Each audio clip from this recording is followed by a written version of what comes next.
Hello, fire signs. Hope all is well. And I hope you were able to be with us last week for your last fire signs law of attraction reading. Okay. And if you're new, these are not typical tarot card readings or oracle readings. These are specifically designed to teach you law of attraction techniques or energy checks or whatever fire signs need to hear this week or whenever you happen to come across this timely reading. Okay, I let guidance of divine decide what you need to hear whenever it is that you happen to come across this video. All right, nothing jumped out. Let's do a cut and get at it here. All right.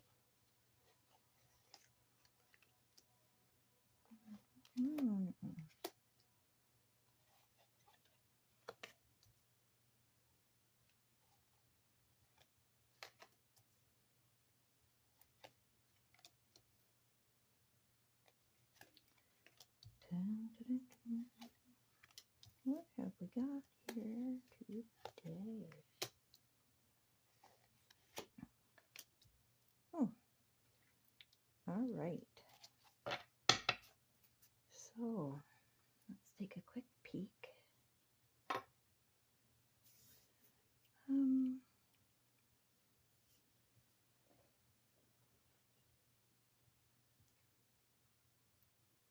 All right. So I have a feeling that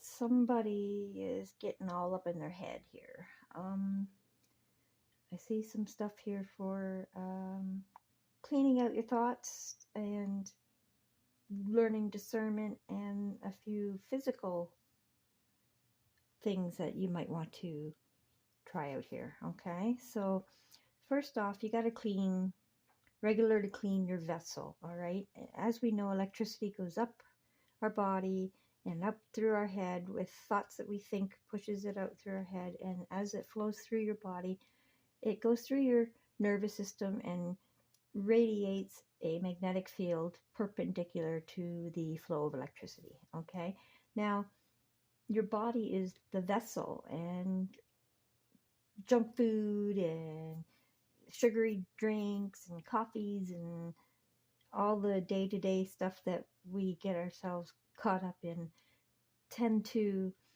make all our electrical receptors have like little coatings on it. It's like dirty electricity. Okay. Anyway, so how do you do that? You fast. All right. Fasting fine-tunes your frequency to better align with source frequency. So if you find, you know, your thoughts are getting all jumbled and you're just, nothing's flowing right, and you just can't collect your thoughts, maybe it's time to do a fast, at minimum a 24-hour fast. Now, I'm not a doctor. Please, before you do anything like that, check with your doctor and make sure that that's okay. But fasting really does clear out all the gooky energies that get stuck and don't allow your natural energy to flow properly. Okay? And another thing with dirty energy is thought pollution. Now, what is thought pollution? Well, as I said, as you think, thoughts come out the top of your head, and they become energetic building blocks that literally float freely through the ethers as an electrical particle. Okay, a building block. Some people call it plasma, ether, source, energy. Okay, but thing is, we all do it. We all think. We are free will thinkers, and as we think, we add to that collective conscious field. And a lot of times we ask questions without realizing we're asking, why does this happen to me? What happened? I wonder what every time you ask a question, you're putting out to the universe, wanting to collect answers. So sometimes we're collecting answers and to stuff we don't even realize we're thinking. Okay. And sometimes we've got so much going on in our heads that we can't even think straight. And if you're overwhelmed like that, there's a very good chance that half of those thoughts in your head are not even yours. Probably more than half of those thoughts. Probably 80% of those thoughts are not even your thoughts. They're just energetically collected to the thoughts that you put out, and you haven't discerned and you haven't shed yourself of unwanted stuff. So a good way to do is start asking questions. Whose thoughts are these anyway? Please discard of any thoughts that are not to my higher good. Okay, you physically say it, put it out there, tell your energetic vessel to rid yourself of any thoughts that are of not of your higher purpose. Okay, now another way too is negative thoughts, they're not real until you believe them. All right, if you accept it and receive that thought as a belief, that makes it real. That makes it manifest. That makes whatever it is that that belief is, makes it happen. Okay. So if you got negative thoughts going on, first off, they're not real. So don't allow yourself to believe them, and then that won't allow it to become part of your existence. Okay. What you resist persists. Those negative thoughts, if you resist them and still looking at it and still pushing against it, you're giving it energy and it will persist. All right. Um, your attention is your currency, and the universe does not see it as in you want something or don't want something. All it sees is that you're looking at it, that you're focused on it, that you are paying with your currency, your attention, you're paying attention to that issue or that whatever it is. Okay. So if you're resisting, if you're fighting against, if you're pushing against something, you're giving it energy. You are literally calling it closer to you. Okay. By pushing against it, you are giving it your energy and giving it more power to stick around. All right. Because law of attraction is like playing fetch with your dog. When you put it out there, the dog grabs it and brings it back to you.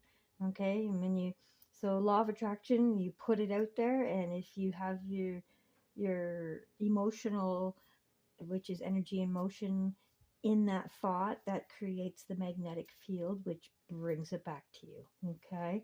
um, Gratitude is the strongest way to make that magnetic field very powerful and bring things to you quicker, because not only is it a high vibe, but it puts things in the now. Okay. You're grateful for things that have already happened. So by doing that, you're putting it in the present, and the present is a gift. That's why it's called the present. It is the gift of creation. So when you have things in the present, you are automatically creating it for your tomorrow. All right. Um, Another physical one here. To receive the most benefit from your rest, always sleep with your feet to the west. Okay. A lot of people don't even pay attention to what direction their bed is facing, and myself included. I didn't for most of my life, until I started learning all this stuff. So I mean, you can dive down that rabbit hole for hours upon hours, but basically, all summed up, we have the fields, the electrical fields that come out through the top of our heads and come in through our feet. And the earth has magnetic fields and energetic fields that go in through the top and out through the bottom of the earth and up and around. And when you lay with your head facing north, it's like against the natural flow of energy that the earth has. And they have scientific studies that show that your heart rhythms are out and Sometimes you wake up with headaches and pressure and inflammations up high and all those things because the electronic fields are rubbing against it. It's high friction, and that's what inflammation is. It's inflamed, it's on fire, it's friction. Okay, so, and when you go the other way, say with your head facing south, it's in line with the Earth's energy. So therefore, you don't quite have all those irregular heartbeats and headaches and so on. But your energetic field does not move quite as fast as the Earth's magnetic field does, because it is obviously a much larger, grander scale. So you may find that although you are not against it, so you're not necessarily getting inflammation or headaches, but your body is being forced because it's almost like a siphon. The energy will actually go through you faster and out the top of your head faster, and literally be pulled out of you, as opposed to your body being able to use it and utilize it within and charge up all your systems that you're sleeping in. Okay, so basically, when you unplug from Earth, so lying down unplugs you, picks your feet up, you when you lie down, you disconnect from the Earth. Not only do you want to disconnect that way, like vertically, but you want to disconnect horizontally as well. So studies show your best way is to sleep with your head to the east or feet to the west, so that when the sun comes up and the energy is, see, the sun is the magnetic fields, not the electrical flow. So the sun coming up will activate your head end as it sun rises. Okay, that's your horizon. That will wake you up as from head to toe. Okay, that's the most natural way for your body to decide that it's time to get up. And ideally, you do some sun gazing as well at that same moment, just as the sun is coming up over the horizon. There's no blue light in it, it's just the red light and yellow light. And that will trigger your melatonin to reproduce again and replace what was used throughout your sleep to heal and things. Okay. So the scientific studies show that when you are faced with your head to the east, when you sleep, all your rhythms fire properly. All your REM sleeps and all your different thetas and betas, all those different stages of sleep seem to work properly. You don't create inflammation. There's no unusual heart rhythms recorded, anything like that. That is the best way to sleep. So somebody here, maybe you're not having a good sleep and you need to try this. All right, move your bed around if you can, or if you can't move the bed physically, just move yourself on the bed so that you are in the head facing to the east or feet facing to the west for sleeping. Give it a try for a few nights. Might be a little crazy the first night, especially if you haven't done that in ever. May take a night for your energies to readjust. Okay. So we have two Bible passages here, which is unusual for two of them to come out because there's only 11 in that whole stack of cards. So that leads me to believe that maybe somebody here needed some kind of biblical confirmation that this is a godly thing and that we are divine spark within, and that divine spark is the electricity that flows through us, that creates that magnetic field, that attracts to us everything. God wanted us to be abundant and created us in image of him as a creator. Okay, Deuteronomy 30:19, I have set before you life and death, choose life. Okay, he wants you to choose life. And that means everything about life.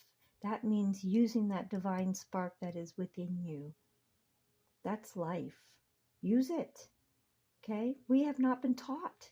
That invisible biofield that we have that is connected to our central nervous system, that is our armor of God.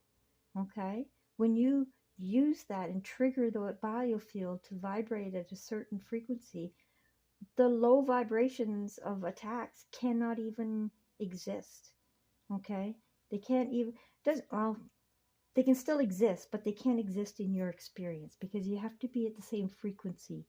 It's the only way things get received is the same frequency. So, and ask, Matthew 7:7, ask and it shall be given you. Seek and ye shall find. Okay? That is the basis of law of attraction. Okay? By knowing what you don't want through contrast, you know what you do want. And that automatically makes you ask for it. Okay? And when you ask, it's already given. It's already created. Once you can imagine what you want, it's already created. Okay? But you have to seek to find it. So you have to find a way to make your magnetic field vibrate at the same frequency as whatever it is that you are seeking. Okay? And when you seek to find that frequency, you will find what it is that you've been asking for, because it will come to you. All right? Okay, so that was quite a bit in one little lesson there. I hope it has helped you. Let's do a manifestation card for my fire signs. And hopefully you got something out of this that you can take with you for the next week. Okay? Negative thoughts are not real unless you believe them. Get rid of that thought pollution. Okay? Have discernment about what thoughts are going on in your head. They're not all yours. So you don't have to be mad at yourself for thoughts you have, because chances are they're not even your thoughts, especially if you live in like a congested city or in an apartment building with a lot of people and going on, okay? You're picking up the thoughts. So that, check your frequency, pick a higher vibe so that only the higher vibe thoughts can interact with you, and get rid of all that other crap. It's not helping you. Just, whose thoughts are these anyway? And that will tell your mind to start picking through all the thought pollution and just picking out yours. Okay? All right. Let's see what we got here.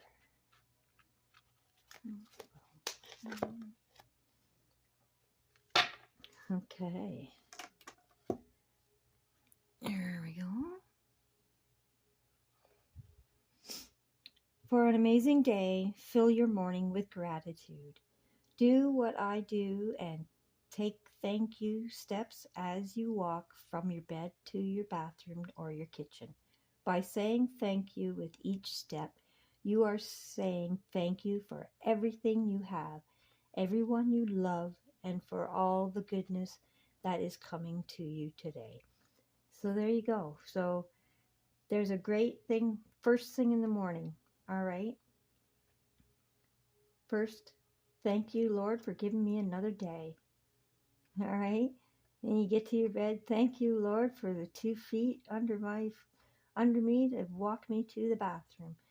Thank you, Lord, for this running water. I mean, there is an endless amount of things that you can be grateful for right from the moment you wake up in the morning to the moment you go back to bed. Okay.